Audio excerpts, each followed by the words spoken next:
Ngiye kugusuza uri kureba ino video hano kuri Kuyobora Rwanda, nkwifuriza kugira amahoro kandi nkwifuriza kugira ibyiza byuzuye. Nawe uri kureba ino video utarakanda subscribe, ndagusaba ukanda subscribe kugira ngo ujye ubasha kubona amakuru meza kandi amakuru yizeye hano kuri Kuyobora Rwanda. Ibitangazamakuru hafi ku isi yose bikaba biri kugaruka kuri Donald Trump warahiriye kuyobora Leta Zunze Ubumwe za Amerika mu gihe kingana n'imyaka 4. Tukaba tugiye kubagezaho cyangwa tugiye kwasobanura ibyo wamenya by'ingenzi kuri Donald Trump byihariye ku buzima bwe. Ndagusaba uri kuri ino video utarakanda subscribe, uri kuri ino video utarakanda subscribe, ndongera kugusaba ukande subscribe kugira ngo ujye ubasha kubona amakuru meza kandi yizewe hano kuri Kuyobora Rwanda.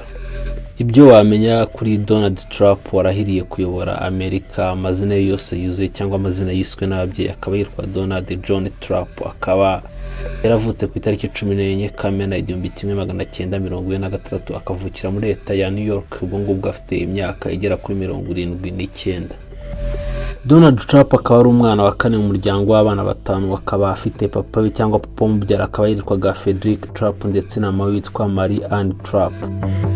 Donald John Trump akaba yaramenyekanye nk'umushoramari ukomeye muri za hoteli, inyubako ndende zizwi nka Trump Tower, n'umucuruzi w'inyubako cyangwa Mario Estate. Akaba ari umwe mu bantu cyangwa bavukaga muri famiye y'abantu bakodesha amazu cyangwa bakisha amazu bakayagurisha, kuko papa we akaba ari umwe mu bantu bari afite business cyane yitwaga Trump. Kuko papa we yari umushoramari cyane wakoraga ibintu byo kugurisha amazu cyangwa kubaka amazu akayongera akayagurisha cyangwa akagura amazu ashaje akongera akayavugurura. Donald John Trump akaba yaramenyekanye mu biganiro cyangwa yakoraga ibiganiro bya televiziyo, cyane mu kiganiro cya televiziyo The Appreciate, aho yabaga ari umuyobozi wa kino kiganiro cyangwa yabaga ari umucamanza muri kino kiganiro cyacaga kuri televiziyo.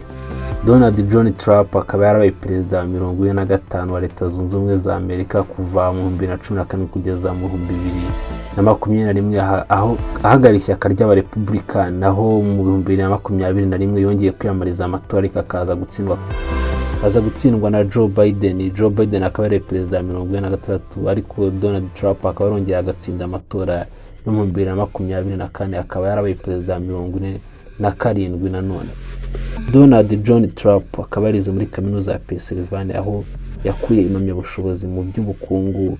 Akaba ari umwe mu bantu baminuje cyangwa bafite impamyabushobozi mu by'ubukungu. Akaba nk'uko twabibonye hejuru akaba ari umushoramari mu bintu bijyanye no kubaka amazu cyangwa mu nyubako ndende zizwi nka Trump Tower.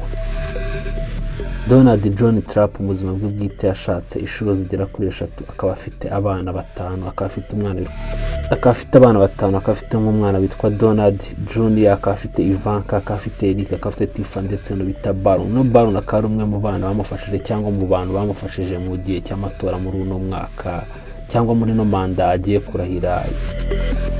Muri no manda agiye kurahira ari perezida wa 47 wa Leta Zunze Ubumwe za Amerika. Ndagusaba uri kuri ino video kandi subscribe kugira ngo ujye ubasha kubona utuntu